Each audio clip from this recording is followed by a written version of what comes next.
Okay, well, we're back at it again recording, so good day, everybody. I was going to say good morning, but I guess it doesn't really work because you can listen to podcasts at any time of the day. This is Sexy Meat Talks. That's not even morning, so that doesn't make sense on many levels. Yeah. It is afternoon, technically. Well, not when the people are listening to it, but right now. It's morning when somewhere. You're saying good morning, yeah. I'm on American time. Yeah, so we're opening this episode with a bit of confusion and time travel. I'm also opening this episode with an East-West Pale Ale beer, which maybe there'll be an advertiser someday. Who knows? All right. So this is going to be a good recap of the last year. We did 12 episodes plus some mini episodes. So Mark's going to talk a little bit about what he liked from those episodes. I'm going to talk a little bit about the same. We're going to go through a little bit of each episode and then also talk a little bit about some other things. I just realized I said a little bit probably 5 different times in the last minute. You said it quite a bit. I said it quite a bit. I said a little bit quite a bit, which is wonderful. I'm going to stop clicking this goddamn pen because I'm sure that's like ASMR for certain types of people. You know, like the ASMR stuff where people like, it gives you like tinglies, it makes you feel good because it's like a certain sound. Have you ever looked those up? Those YouTube videos? No. It's like flat no. Okay, well, all right. I just got a look of derision. A look of derision. So this is our year-end review show. That's loosely what the format is going to be. Let's jump into.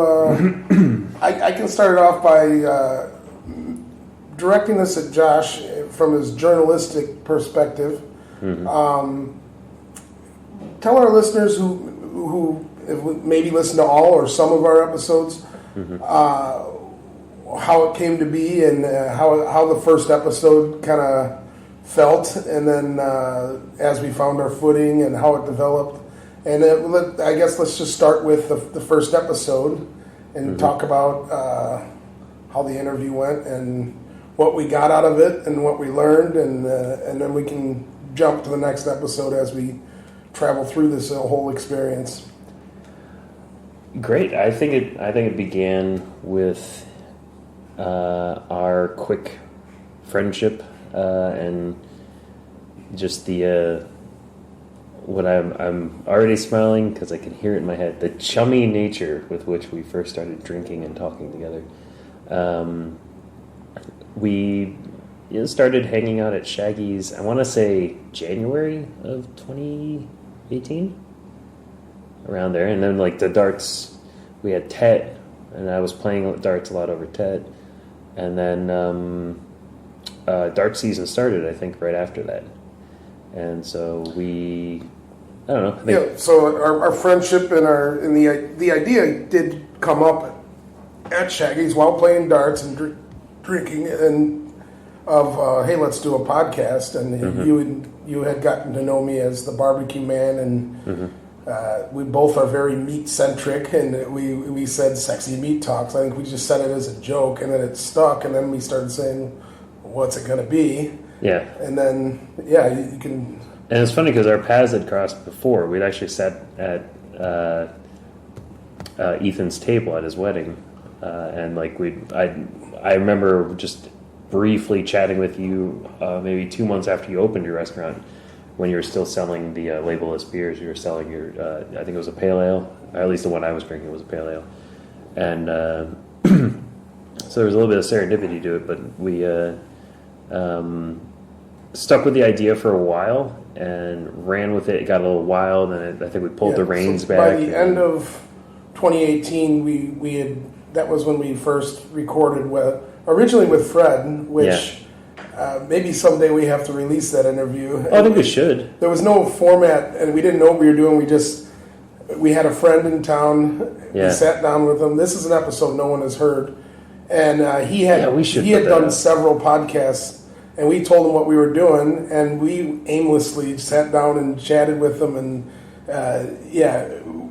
once we went through that experience, then I think it set up this first episode. So there's really a pre-story to the first episode, and that's it. I'm remembering I had a lot of anxiety about that after the fact because I kept going to listen to it, and the first few seconds of audio sounded terrible, and I shut it off, and I was like, fuck, this whole interview is ruined. And then I finally kind of just was like, I gotta at least try it. And I remember listening to it, and then I had done something, which I still don't know what I did, but I fixed the this little apparatus, the Zoom, and then it worked fine. And then so the audio is fine. It's just us being a little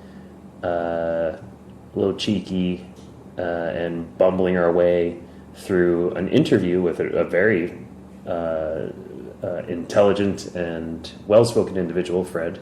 While I remember there was like a Vietnamese girl. You remember that the Vietnamese chick that was like on the couch near us, and she started like throwing up. You remember that? They had to like get her out. I mean, it was just at the. We were at the. We were at the. What's that place called? Like the deck. The deck, yeah.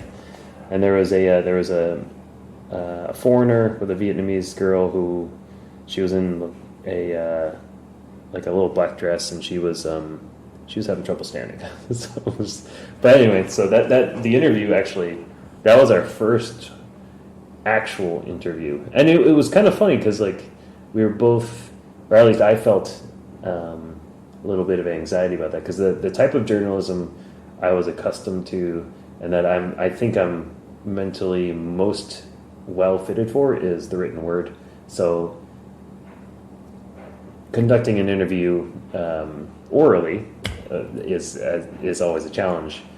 That I like it for that, but I still kind of kick myself when I'm listening to myself ask questions and conduct interviews because I know how I would rewrite a lot of what I say, but that's also kind of silly. Like, you know, we don't have to do that.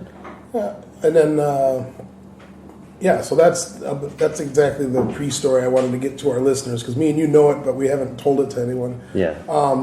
So then I don't think we released every episode in the exact order they were recorded. So correct. Almost, but correct. Yeah, the first episode was actually the third one we had recorded, and we released That's true. Yeah. that first. It was I as I recall, and you could probably confirm this. After we had that interview, our first episode was with Sexy Chef. Yeah, Chef Willie. Yeah, and we did release the other episodes we did previous to that, but by the time we got to that episode, we kind of had found our footing and had a set of questions that like the things that worked really well with actually Winston, which we'll get to later because that was released later. And we used those like, hey, we got some really good stuff from this set of questions, that set of questions. And when we released the Sexy Chef episode first, it was because Willie was such a good interview. We couldn't even get a question in if we wanted to at the time. Oh my gosh, the energy he had. Yeah. He's such a fantastic human being. And I hope we get to do another one with him.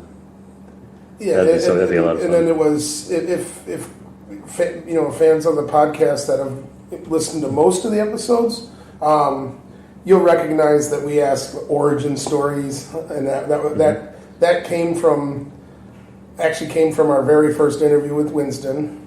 And then we tried it out on Willie, and Willie just took it and ran with these great stories, amazing stories about how he got into it. That his hanging up wild hairs until the bones fell apart, and then exactly he knew it was ready. And, yeah, so I think of the listeners, diehard Sexy Me Talk listeners, of which I'm sure there are many dozens of. I think that they'll notice that by the 12th episode, the speed with which we would get to a point became breathtakingly better than it was at first, because our first episodes, I think probably out of nervousness, but also going through the process of interviewing someone becomes a comfortable and a habit you can, or a skill you can, improve. And I think we got better at that by the end. And just now, I let you finish what you were saying before I came back with another point. instead of interrupting you. Like when I listened back to the David Byrn episode, I'm like cringing because I like cut him off because I thought of another question while he was talking about, and like just learning the interview process and some of that stuff I also learned when we did an episode with Niall from 7 Million Bikes, right? He before we started, he's like, let me finish what I'm saying. Try not to interrupt. Don't and we're like. And I'm not sure he had actually listened to many of our episodes. I think he tells everyone that. No, and he had a very good style of interviewing, and then it was a great note. I immediately realized, oh crap, I've been doing that, and since then, I think we've both been much more conscious of that. So that's just kind of more of why we released these episodes in the order we did. The Winston episode with Winston's Burgers and Fuquoc. Was one of my favorite interviews, even though it was one of our first and we really didn't know what we were doing. Excuse me. It's it was still worth releasing, so like, but it's just kind of a behind the scenes look at how we went through the process of figuring out how to even do this or make entertaining content and get good stories out of people. So we started to I started looking forward to interviews like, cool, I can't wait to tell this person's story. They got an awesome story. Instead of just like, what's our script? How are we going to do this? And it's like, no, let's just get the story. And that's I guess the journalistic side that you brought a lot of that to it and pointed it out. But at the end of the day, that's what Sexy Meat Talks is it's we say that it's an inside look at food and beverage in and around the region. But it's telling the stories of the people inside the food and bev around the region. That's what it really is. Well, speaking of, let's get into the list. So we've already said the first episode Sexy is Chef, Sexy Chef, and we kind of gave a little insight into how it came to be. And then next was Winston's. Number 2 was Winston's. So you can tell us. Well, I'd actually it came to be because you had met him previous, and that's how you knew to talk to him. I met him about a year before, where my brother and I and my mom and dad were also there. We flew to Fuwalk and for just a family vacation, and I met Winston just talking to him at his barbecue. He was chucking burgers on the grill, and we. I believe I ordered a blue cheese burger, if I remember correctly, and we went to, let's see, we went there around maybe, doesn't matter, it was nighttime, but my brother and I sat down, the burgers were great, Winston came out. My brother and him bonded very quickly because Patrick, my brother, has a background in being a police, but in so both of them were police officers on the East Coast and are now doing something else. At the moment I can't remember where Winston is from. It was like Virginia or something. It was further south from you, if I recall. I can't remember, but my brother's a police officer in South Carolina, so. It might have even been the same state, if I remember right. I truly don't remember, but they hit it off, and I had a great conversation with him as well. He had some awesome stories, which were rehashed actually in our interview. I remembered him talking about what he was doing before the Burger Shack, and it's all in that episode. If anyone cares to listen, it's a great story he's got.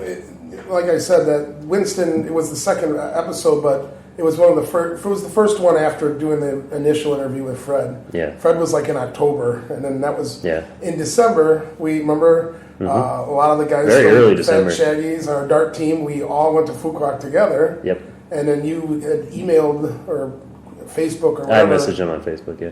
Contacted Winston and said, "Hey, we're coming. We'd like to do an interview for our podcast." And he was absolutely on game, and that's how it came to be. And what an interesting story it was, because now it's like we're telling the story of a former police officer living on an island, and it had a nice flow to it. It was a great story. He originally didn't have a burger joint. He had a nightclub of some kind with a kind of a he had it was like a sandwich shop. Remember, he was doing sandwiches. if I remember, he said he had some of the sandwiches he had were It was a the nighttime best on the place, island. but it wasn't like a nightclub where there was like. But he didn't have dubstep burgers. yeah, And then he started making burgers because he was tired of not being able to get a good burger on the island. And then everyone, including his staff and friends, are like, "This is the best burger on the island." And Why now don't you he start makes the selling best, burgers? yeah. And now that's what he does. And So if anyone goes to Fuwak, go check out Winston's Barbecue and Grill. it was not just a good interview; it's an excellent burger. We both had. That was my first time there. I went back one other time. I didn't get to bump into Winston, but I've had the Winston burger, I think it's called. It's got the Fuquoc pepper on it, and it's the local Fuquoc peppers. Just got this amazing flavor you'll only get there. And I use a little bit almost every day. And then if you're in Fuquoc, that was a great place to have a burger. The best on the island. All right, moving on to episode 3 was the Beer Jesus. Beer Jesus, that was fun. And that Great, came good. to be.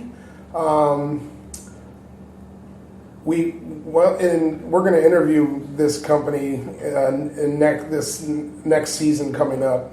Birvana was new in Vietnam. That was recorded around December, also about a year ago. And then we released. I think it was only 2 weeks later. Yeah. Yeah, and we released it as the 3rd episode. Is it what? Greg Cook. Greg Cook. I couldn't think of his first name. Birvana is a distributor of Stone in Vietnam, and Birvana, and he's a founder and creator of Stone beers, which I'm sure a lot of people know what Stone is very well because they're excellent beers. I hope so, and if you don't, check it out if you like beer, because it is delicious. We were talking about our podcast at a Stone event, and Greg Cook was in town and hosting it, and had a bunch of free Stone beers at one of the nightclubs or bars in town. And me and Josh were talking about our podcast to a friend, and Greg Cook overheard us and was like this, and me and Josh had the idea to ask him about a podcast.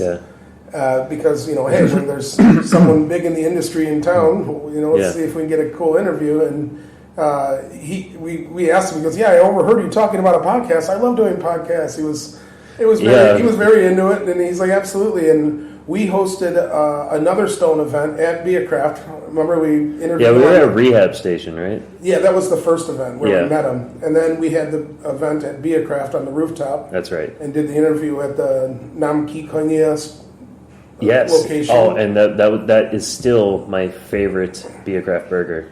The Arrogant Bastard burger. So they had Arrogant Bastard beer on, and we made an Arrogant burger to go with it, which we put like a Induja, the spicy salami on it, and a chili spread. And it was so good. It was disgustingly good. It was meant to be spicy and greasy and arrogant. So Arrogant burger, Arrogant Bastard. It's good in a way. It's good in a way that makes you feel a little bit of guilt about eating it, but then you're like, fuck it, whatever. And that burger is not on the menu currently, but it could make a revisit anytime. I hope so. That's the type of meal where I would put that on the calendar and say, like, if I finish a project or I complete like a couple of hard weeks, I'm going to go out and that's what I'm going to do. I'm going to get that beautiful, big-ass, disgustingly good burger. So in that interview... Yeah, sorry. Oh, back on topic. I just cut you off. No. No, this is us being more focused. This is the right move. That was the right move. So, in that interview, though, that was the first episode we started to kind of relax and have a little fun with the interviews. I remember we were dropping jokes and just having fun. And at one point in the interview, Greg was like, "This is an odd interview for a sexy meat talk." He's like, but I felt like it was the first time we were our natural, our sense of humor and the banter that we would have in our own conversation was taking place in the interview. We were kind of starting to relax and have fun with it, and that's kind of how that episode felt for me. I listened back to it and I'm like, that we were being ourselves and getting the story out of Greg of, how it came to be and, what the story of Stone and all those things. Well, I'm guessing it's the same for you, but for me, I with every episode we do, or maybe even every hour of every episode we do, I become less conscious that this thing is turned on.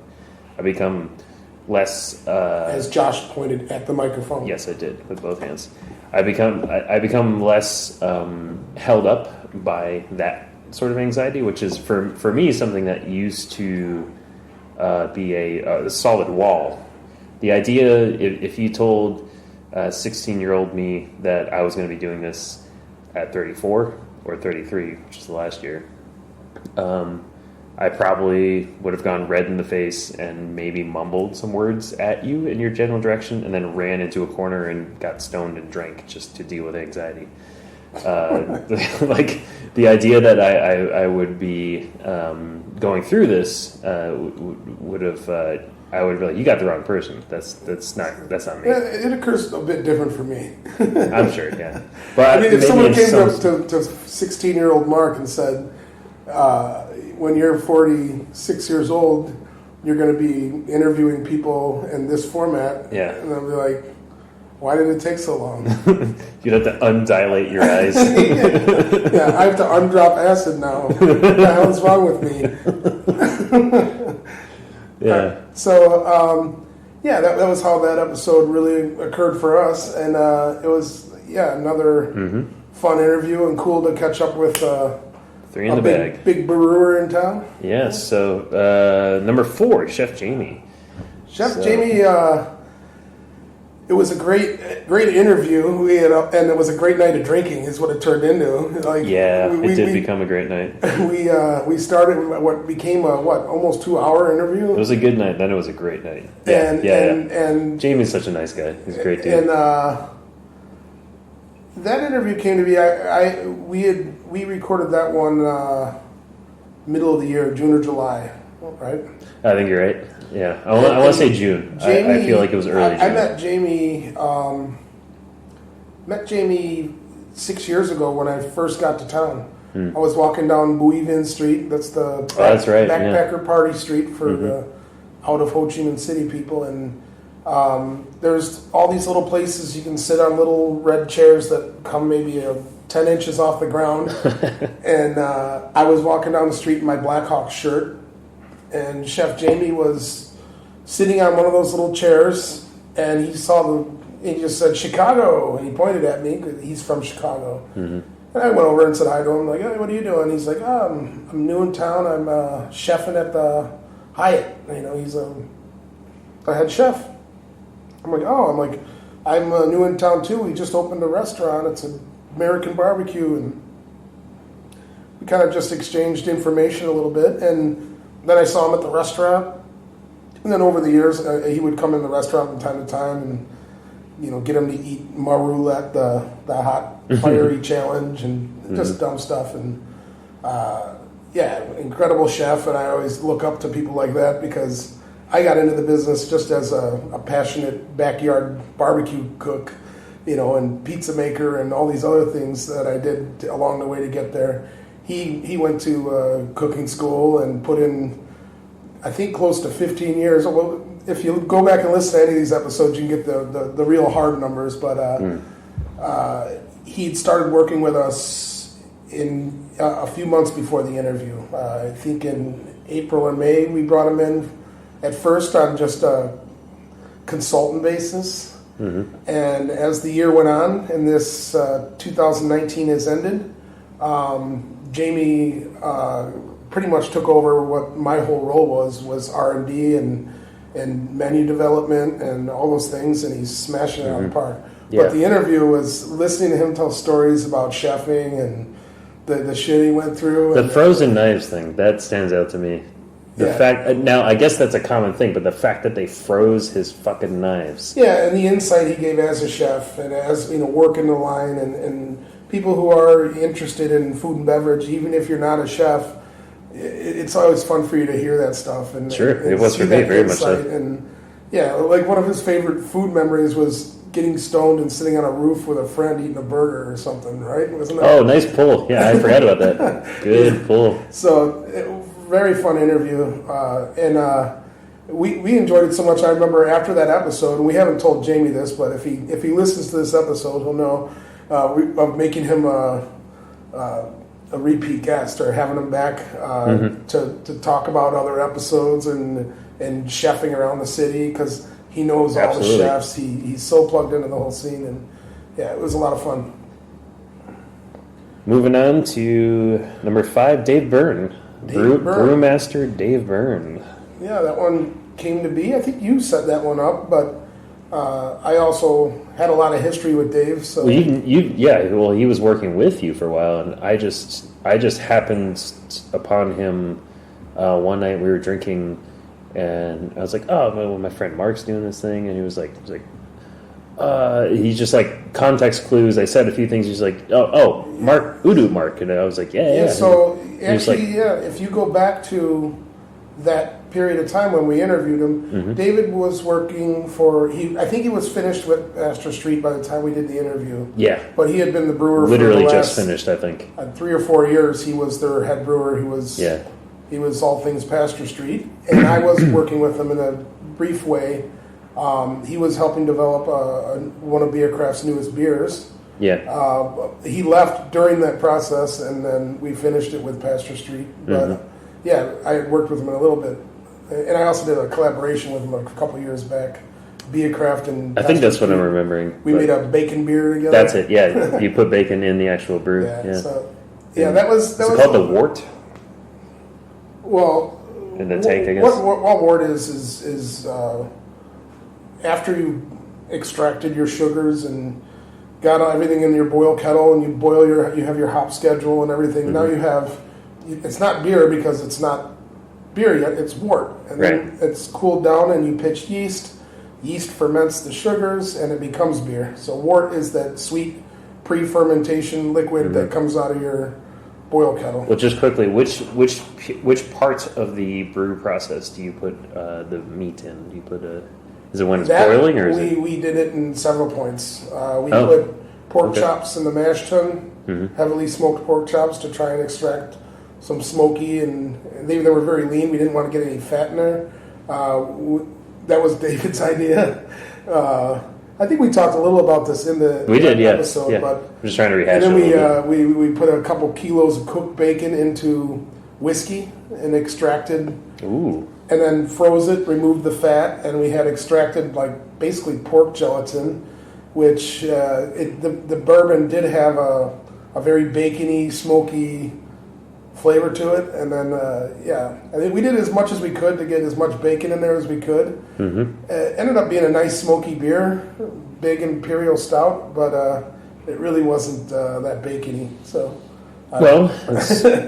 hey, great beer though. You guys have the opportunity to try again, or I haven't talked to David in a while, but we've already been kicking around some ideas of other brews he might make for us in the future. Yeah, he's been bouncing around. Is he in Vietnam right now? Yeah, I know. I haven't seen him in a bit. I think he's still.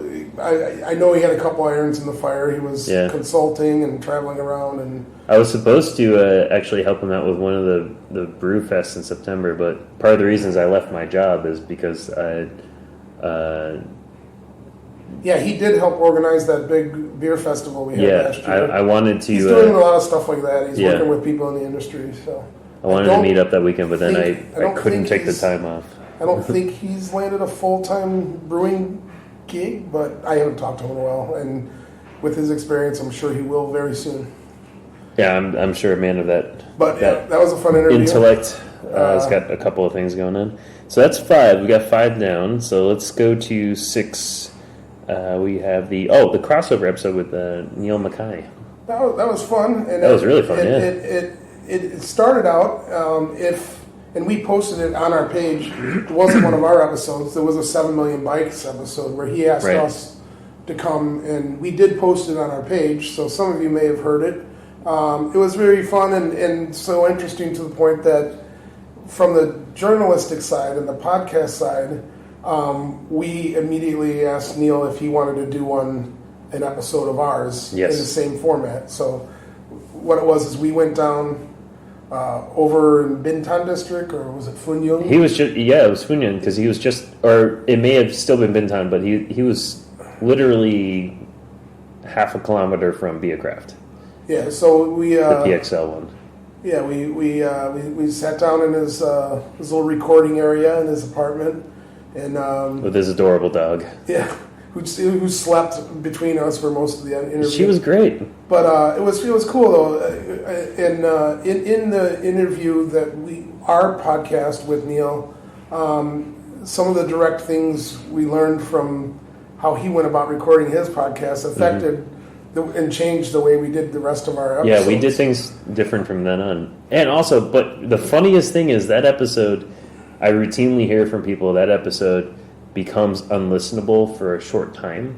Because of the rain? Because of but we decided to champion through, because not only did the rain, the fucking monsoon come, but then the building lost power. Remember that? Yeah. And so we just recorded through it. And it's Vietnam. When it rains in Vietnam, it's like an ocean is being just dropped on top of you. And that happened that night, and there's nothing we could do.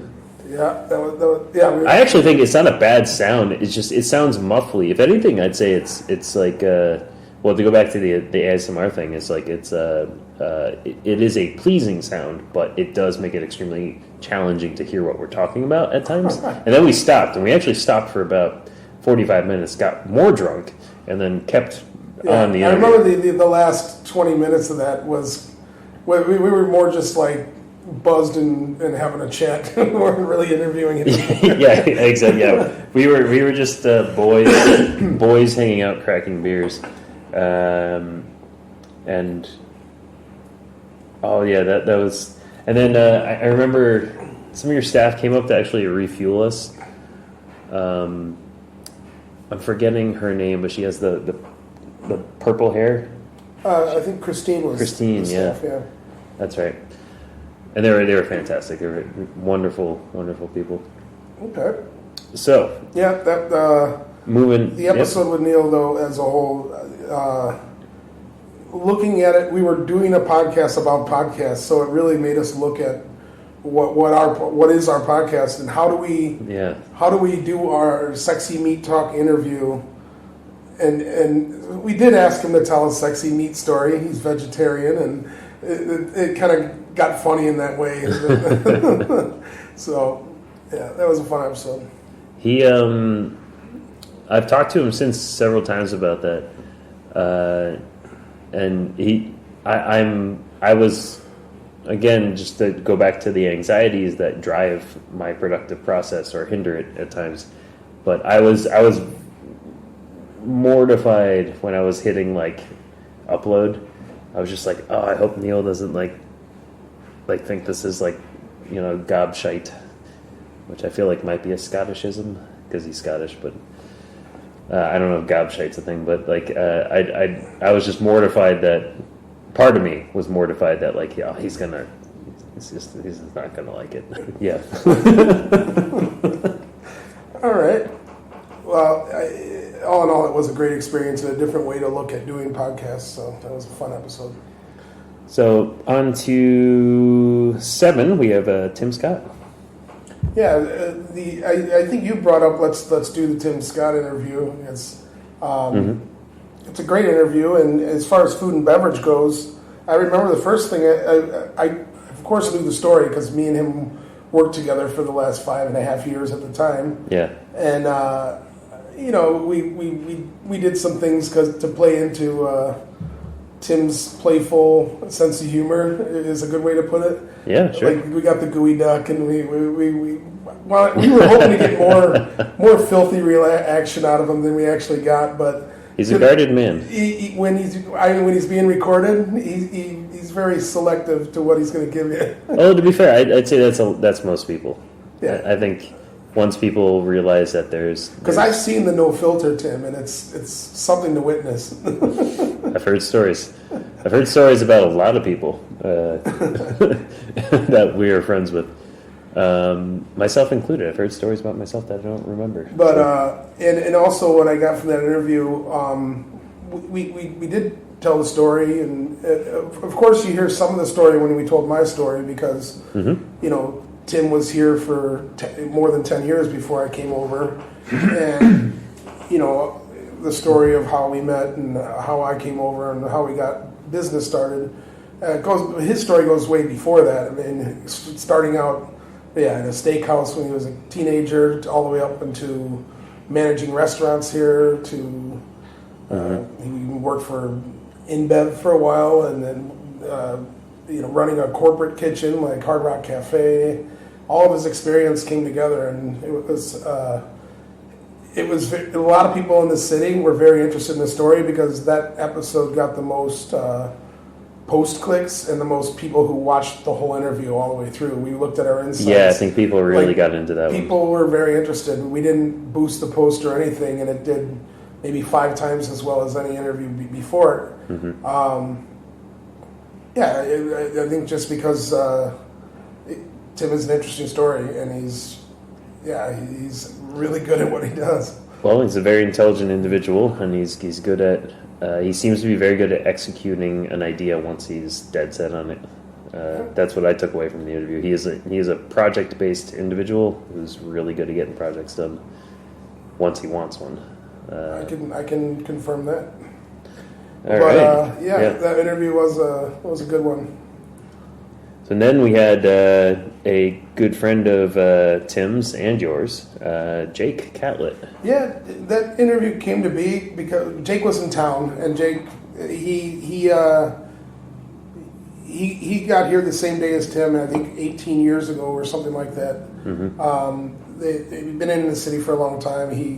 He's seen the food and beverage, and from that perspective of Sexy Meat Talks. I told Jake what the podcast is about, and he's listened to some episodes, and I'm like, no one can tell the story of this city like Jake because he speaks fluent Vietnamese. I mean, very much along the same lines as Tim, except for Jake's not inside the food and beverage scene. He was just a fan and witnessed all of it. So it was fun to get his perspective on it, and great storyteller, great insight of Vietnamese people. I remember in that interview, your friends asked some questions. Right, yeah. And Jake had he had a damn good answer. Yeah, and answered it very, very well. And also... Which, just for the record, we did not tell him that question that he answered because he went into extreme detail. It's as if he was coached, but we didn't tell him what we were going to ask.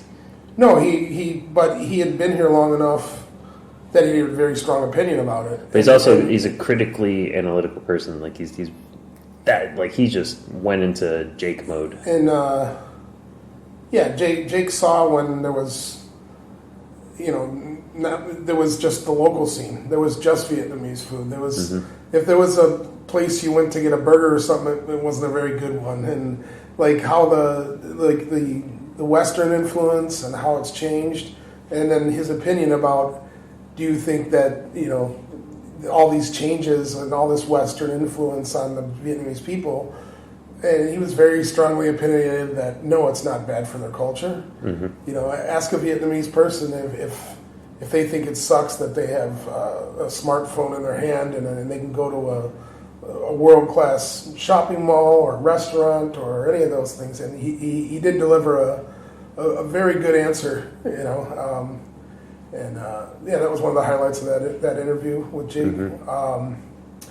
It was just a fun interview. I've known Jake since I was kindergarten. Yeah, it's amazing. And I was kindergarten at one time. It's amazing that more people don't, because, man, does that guy have pipes. Yeah, anyone that has been in a room has had a conversation with Jake whether they wanted to or not. He's honestly such an awesome Jake's dude. Listening to this, he just said, "Fuck off, Mark." Yeah. Not in his inside voice either. Yeah, it was a lot of fun. He was a great guy. And then the episode, so moving on, episode 9, after that was our Sunny episode. Sunny, that was an idea. As this podcast was developing through the year, this was towards the end of the year now. We're getting into October, was it, or September, October? To be fair, I don't remember. I want to say maybe September, but it might be. No, you know what? Because I was still working at my old job, so it had to be late August, early September. Okay. What had transpired, we started the talks back in like June or May even, of doing something ridiculous for his food show. We had done an episode where he has the best ever food review show. If people haven't checked that out, does. Please check it out. He goes around and does, I wouldn't say just extreme or weird food. He just does, like, he likes to tell really adventurous and fun and out there culinary and food stories. Mm-hmm. Meaning, like, he'll go to tribal foods in New Guinea, to doing a whole pig or these kind of extreme and large things. And then we came up with the idea. The first time we did his show, he worked in it was a fun angle, and his episodes can get 1 to 10 million views. That's how much on YouTube, his YouTube channel, how well his episodes do. I think that we did the first one. We did Vietnamese girls eat American barbecue. That's correct. And he told a little background of the items that we were serving, and then he was just catching the response to it, and it was pretty funny. And entertaining people who had maybe never eaten a mac and cheese, and making weird faces and having fun with it, or loving it, or hating it, or whatever. And I'll put a link. I'll put a link to that. So this time he contacted us and he said, "Can you guys do something really crazy?" And we were kicking around ideas like sewing together, 3 front halves and 2 back halves of a pig and making some kind of crazy sewn together octo pig or something. And nothing, it just seemed ridiculous because we had made the pig queefin. Yeah. And we were like, well, how do we outdo that? Pig queefin was a stuffed pig that we made. It was full of pig, quail, beef, and chicken, pig queefin. And then I don't know if it was Tim or Sonny. We were all talking. I was actually in the States when we started the conversation last May, and it was like, what about doing a whole ostrich?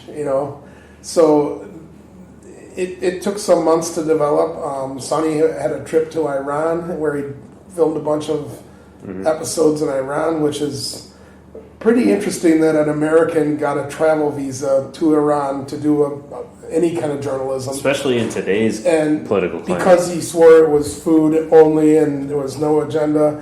He got the visas, and there's a whole bunch of interesting Iran episodes on the Best Ever Food Review Show if you want to check that out. When he got back, we got it done. We located. I had to test the ostrich. I had to do all these crazy things, but we did it. We filmed it. It's an episode of the Best Ever Food Review Show. Yeah. Our episode was sitting down with Sonny and talking about the process and what happened. And we released that episode the same day that Sonny released. So it was kind of a behind the scenes with Sonny. And I thought we did. We got Sonny to kind of tell his story, how he got into it, what his shows are about, why he does it. And then it was all connected to the episode we did together.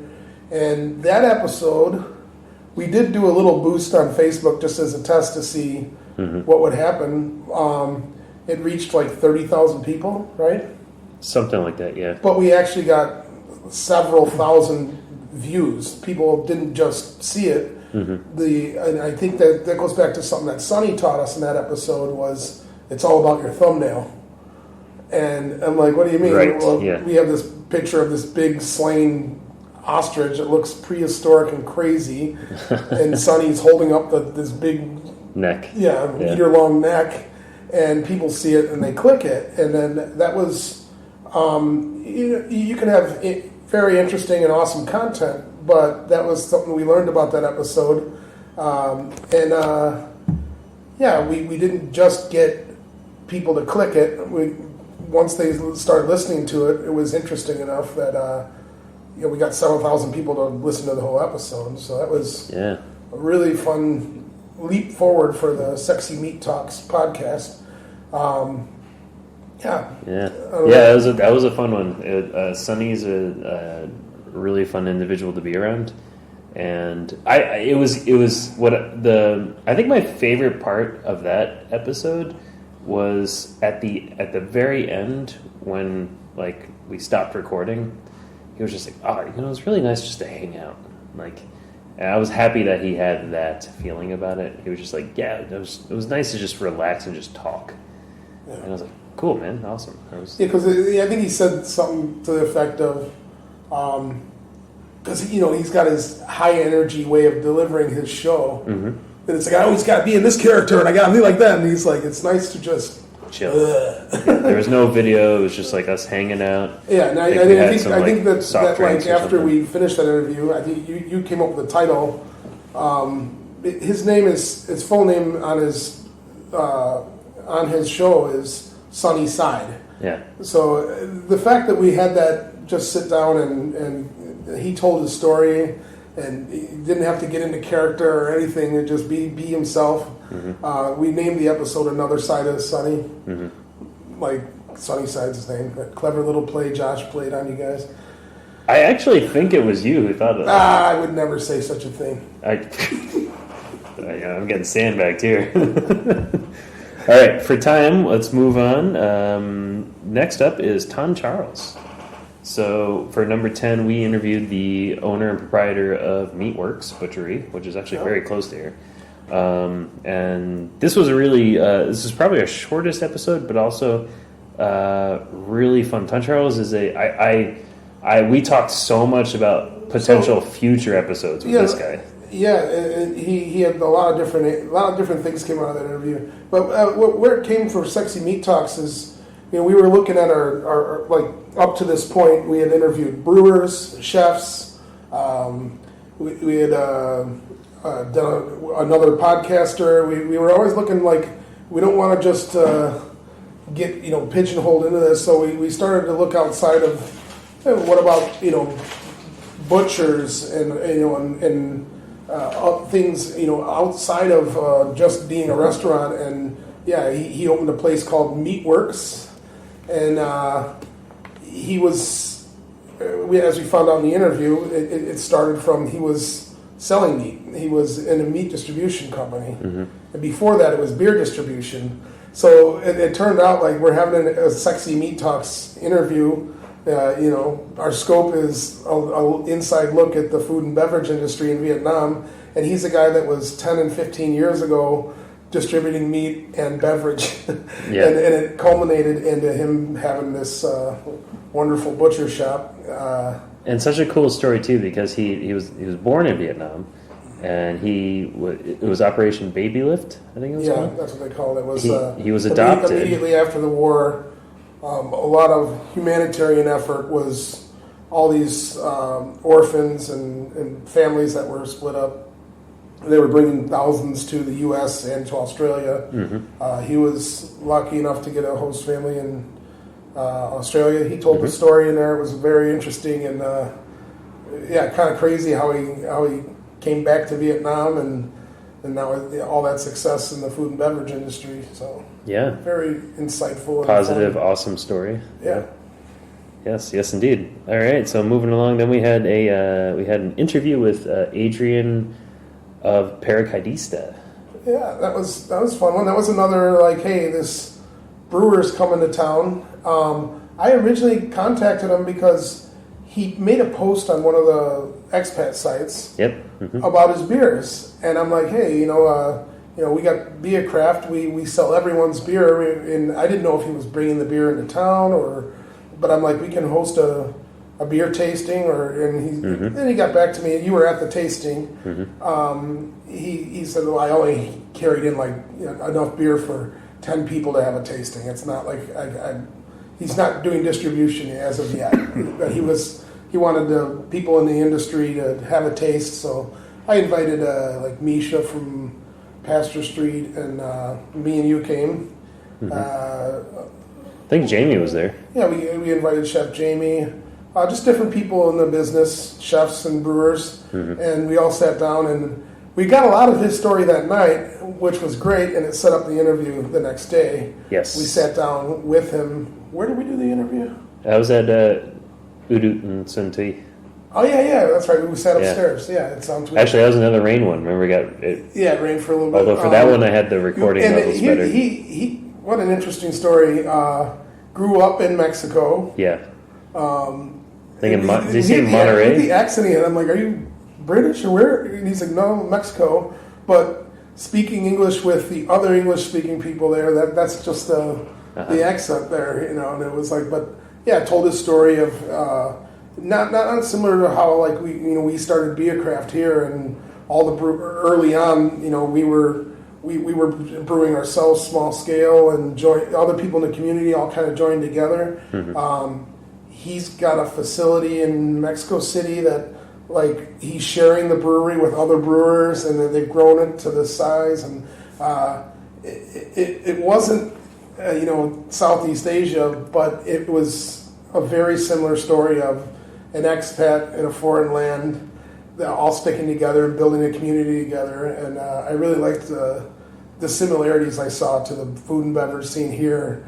Same things are happening with the expat community in Mexico. Yeah. So that was the fun part of that interview for me. And the beers were excellent. I really did enjoy it. I enjoyed them very much, and the artwork was really cool too. Very interesting story. What was his name again? Adrian. Adrian. Okay, That's right. Adrian. Shout out Adrian if you listen to this. Yeah. Oh yeah, because he said he made some A-Rod reference, so I'm pretty sure his last name's Rodriguez. Okay. But I gotta check that. If I'm wrong, I apologize. And then our final interview of last year was Jane's Bistro, Chef Michael and Jane. Yeah, so we recorded that in the end of November, or mid November. Yeah. Released it just before December started. I've had a bit of a little bit of history with Michael Rose. A little over a year ago, me and Tim went to his restaurant to just. We ordered a bunch of food and talked about his menu, but we were looking for, Tim was, and then I was, just creative new ways to look at food, Mm-hmm. We're not necessarily mean we wanted to copy him, but like he did some really creative and out there things with his menus, and one of them that we had at the time, I know he writes a new menu every few months, or so, but he had a foie gras that was wrapped in like a gold leaf, and on the menu it was called like a rocher, like the rocher candies that have the hazelnut inside. Mm-hmm. But it was completely recreated. It was a foie gras dish. It wasn't chocolate at all, but there was a little something crunchy on the inside. It looked just like a rocher, and it was just like plated with these beautiful colors. In the sauces, there's these little bits. I'm going to get a floral note, and I get this note and that note. And so I met him having those initial meals with Tim, and during that time I was asking him like, hey, we tried to ask him if he wanted to work with us in some capacity, like maybe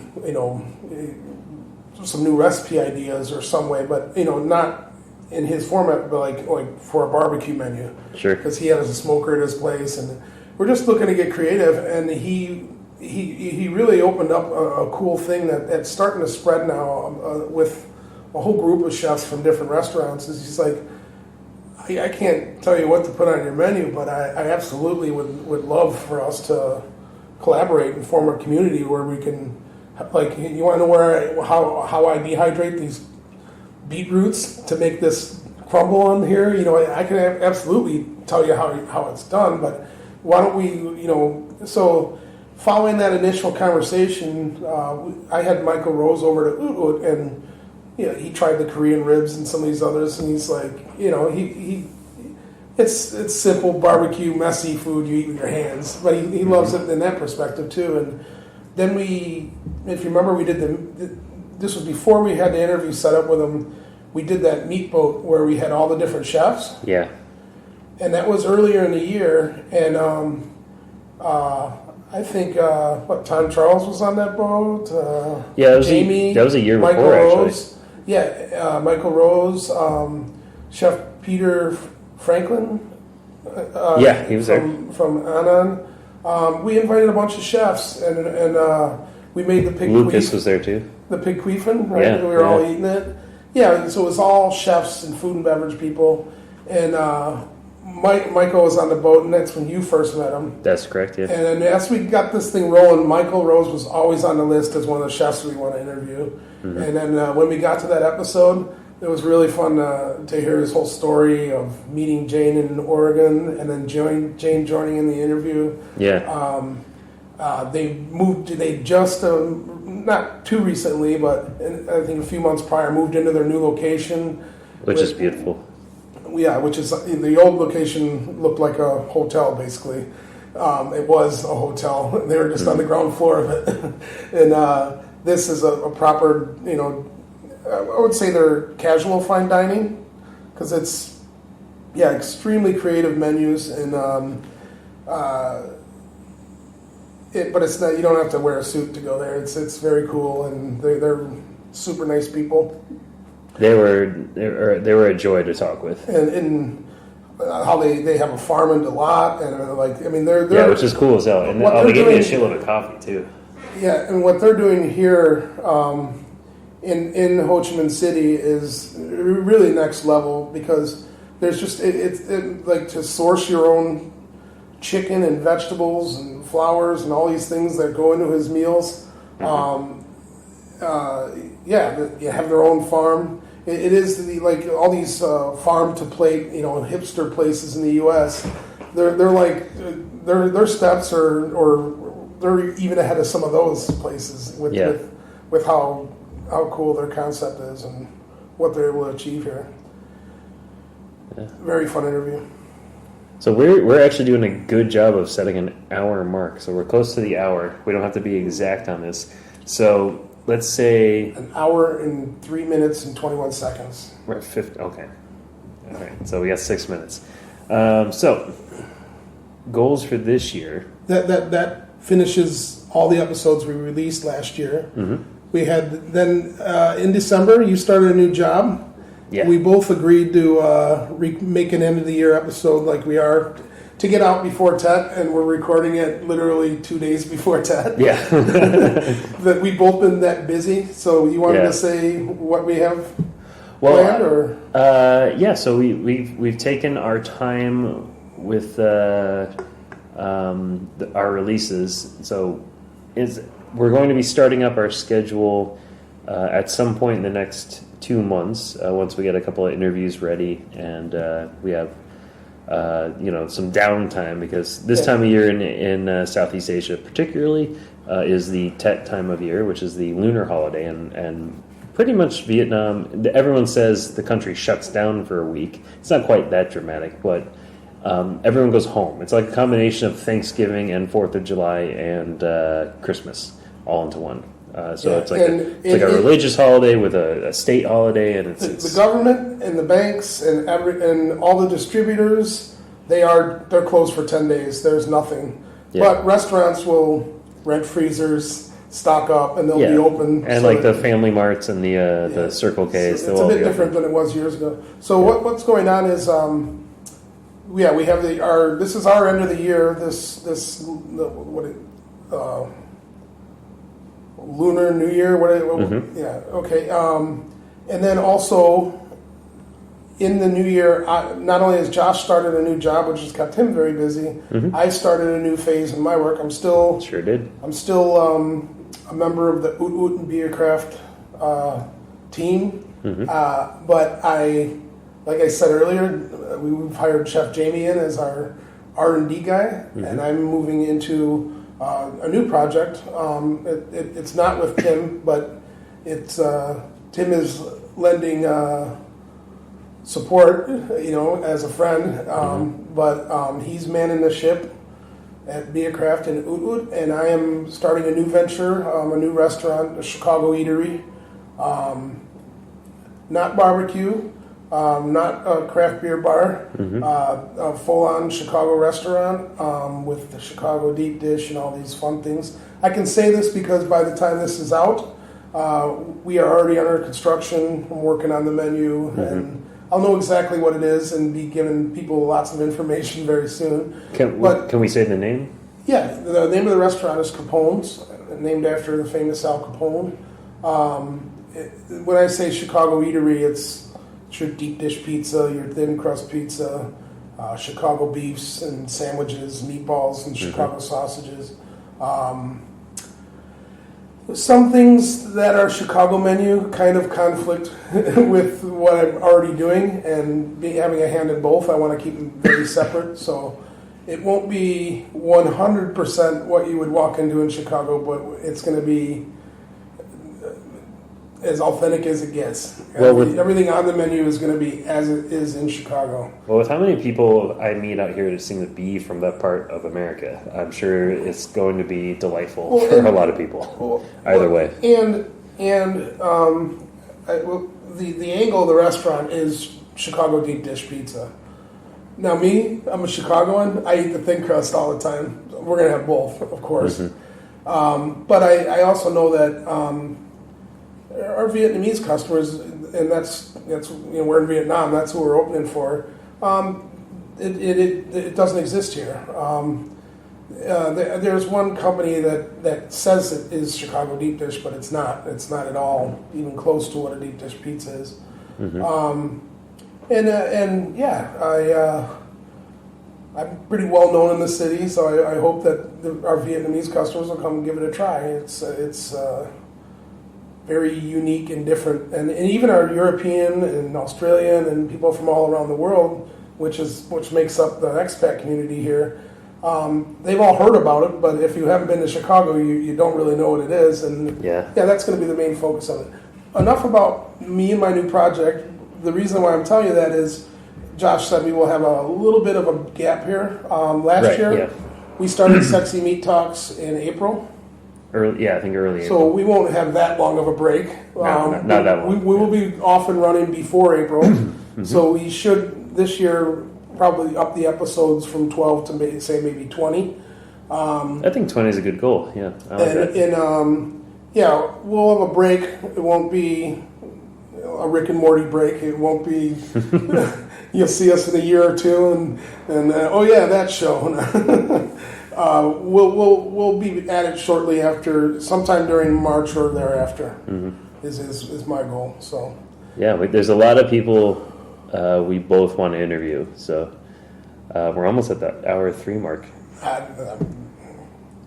We're almost there. We can leave it up to our fans to bust us if we lied. Sons of bitches. All right, so that is our year in review. Thanks for everyone that has listened to any or all or some of the episodes. Yeah, thanks so much. It's a lot of fun for us. Thank you for your feedback, and we'll see you with all new episodes coming in spring of 2020. Yeah, you guys are awesome. Thanks so much. We'll see you guys soon.